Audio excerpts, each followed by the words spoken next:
Hey VC, what's up? It's me, yours truly. I am back to post a quick video here. Just kind of the next video in the recent finds that I've been talking about over the past 2 or 3 days. About 2 days ago, I made a video of kind of the pop rock recent finds.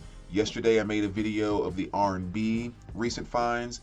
And so today, I'm going to make a video about my recent CD pickups that I've gathered over the past few weeks. As I kind of mentioned in one of those videos, that I've kind of gotten back into looking for CDs a lot more than I did before.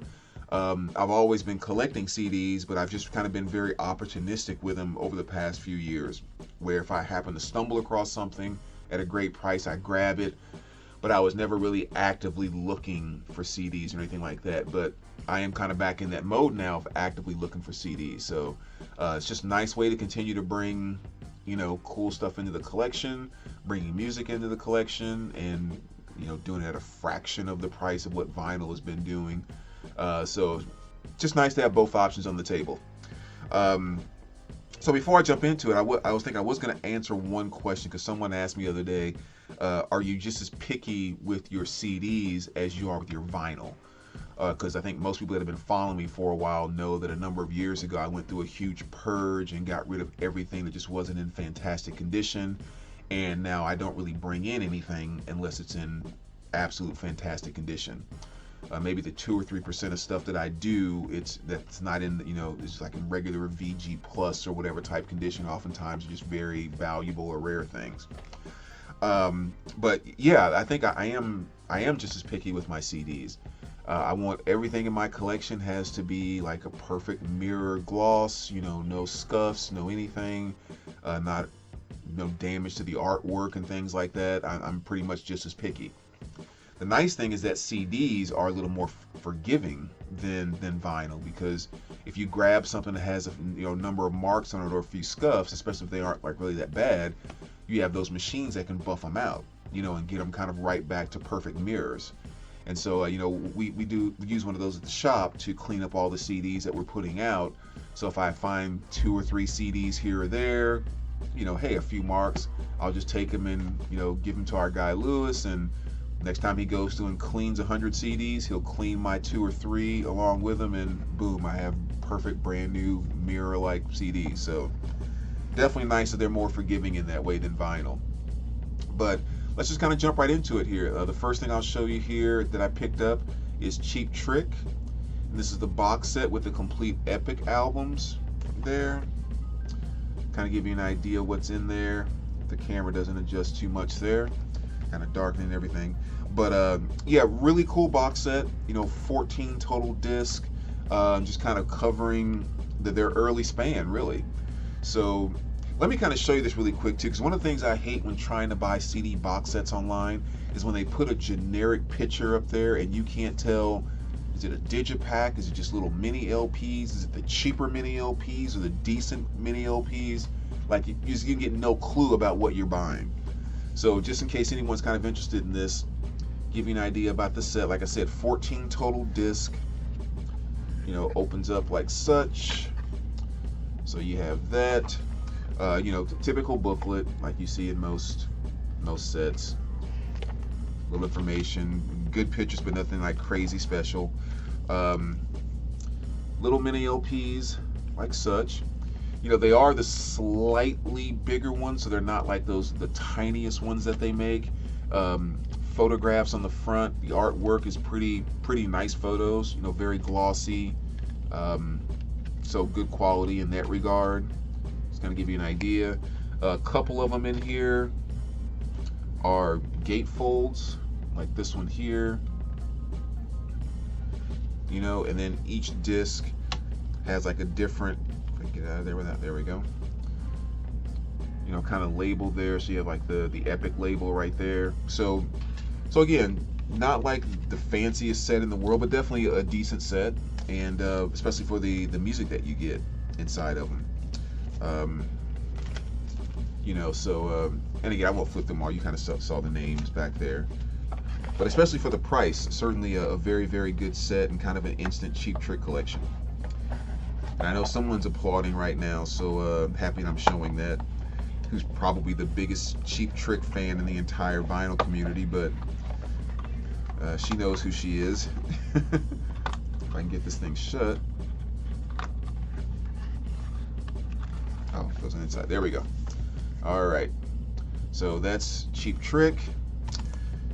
Next here, you have Best of Loose Ends. Another really nice find.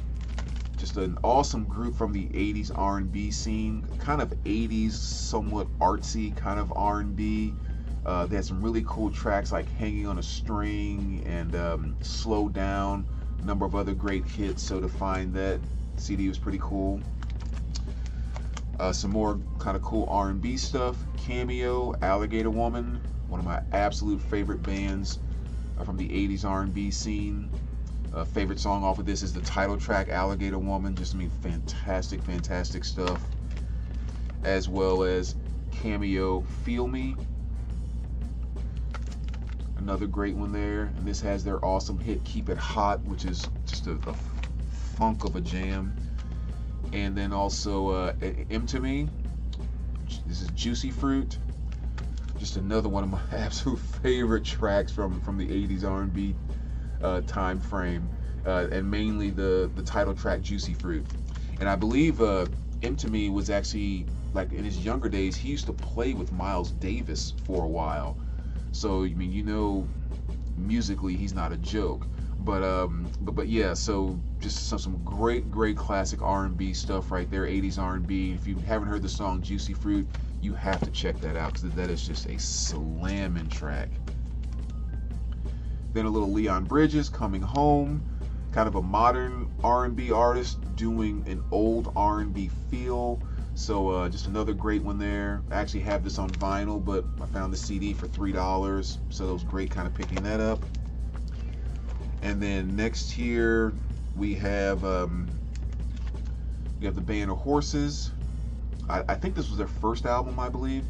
And definitely a great one too. I mean, two of my favorite songs by them on here, which is the first song and The Funeral. Just like both two fantastic tracks off of that album. So kind of cool there. As well as Mirage Rock here. It's another good pickup. This is the deluxe CD. So 2 CD set there. Was really happy to find this one too, because I've been wanting to get this album, but it's not exactly my favorite Band of Horses album, but it's good because it is Band of Horses and it's good. But this is one that I was kind of like, if I can just get the CD, I would be happy with that. So it was nice to stumble across one of those for, I think, $4 I paid for that. So really good stuff. Actually, I didn't even notice this wasn't planned, but I got my Band of Horses t-shirt on for when I saw them live. Nice little coincidence. Next here, the man, Magic Sam, Give Me Time. Magic Sam is probably one of my, or not probably, he is one of my top 3, definitely my top 5 bluesmen just ever. Just I don't know, it's just something magic about the way that he does it, because a lot of times when you listen to blues, it's a lot of you know, very kind of heartfelt, a lot of, like, you know, grindy, juke joint, you know, just kind of the like that rough stuff that you'll hear coming out of the mouth of a Son House or a Howlin' Wolf or something like that. It's like it gives blues that power, which makes them legends, right? But Magic Sam kind of approached it a little bit differently, because his background kind of came from the church.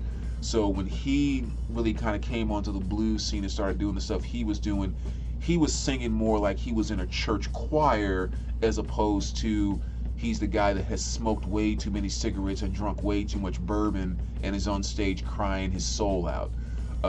So there was just like, there's some magic that came with the way Magic Sam brought his delivery. And so Give Me Time, just a CD I'd never heard of by him, so I just kind of picked that up, as well as the late great Magic Sam. But yeah, he has a lot of great albums out there, so if you're not familiar with him, definitely make sure you check him out. Next here was a CD I was so pumped to find, because I've had a hard time over my years of collecting finding the vinyl or the CD. Like, both of them are very hard to find. I came across the vinyl maybe 6 or 7 months ago, and even then it's a VG Plus, so I'm definitely hoping to upgrade that at some point in the future if I ever find an excellent to near mint one. But then to stumble across the CD was also just awesome. And this is Call Me D Nice.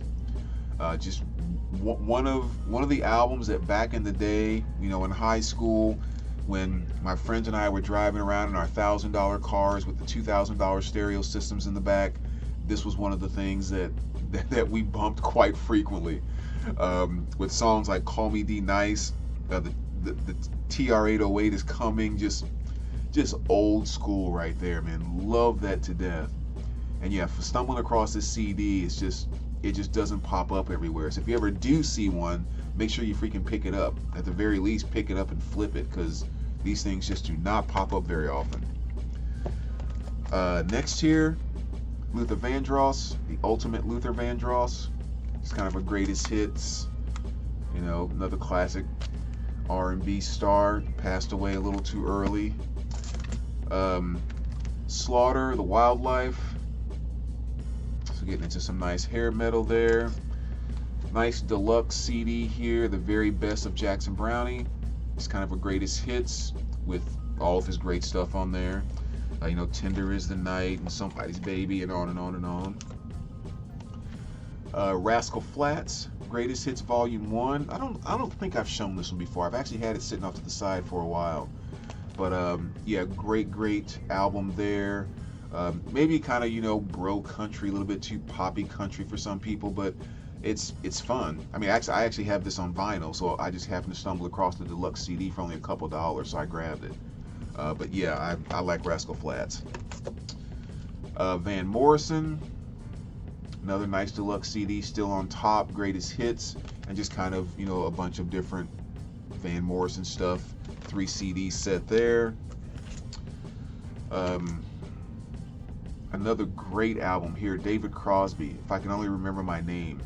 This is, I'm not a huge Crosby fan. I mean, I like Crosby, Stills and Nash and all of that, but a lot of his solo stuff, I'm like, even a lot of like Stills solo stuff, I'm like, But this album, he freaking killed it. This album is just absolutely fantastic. So I mean, I've had it on vinyl for quite some time, but to come across a CD, that was like another just awesome grab. And then the last one here is The Best of Bonnie Raitt. It's kind of a greatest hits by her, and you guys know her. She's an absolute legend. Sorry, trying to get the glare out there. So that's what we have there. I don't think I have anything else new there. Nope. So yeah, those are recent CD pickups. I guess I did show this one in my VCLT thanks video, because Aaron Mutha Alamera hooked me up with this as some VCLT, his favorite Clutch album. So I have that one as well.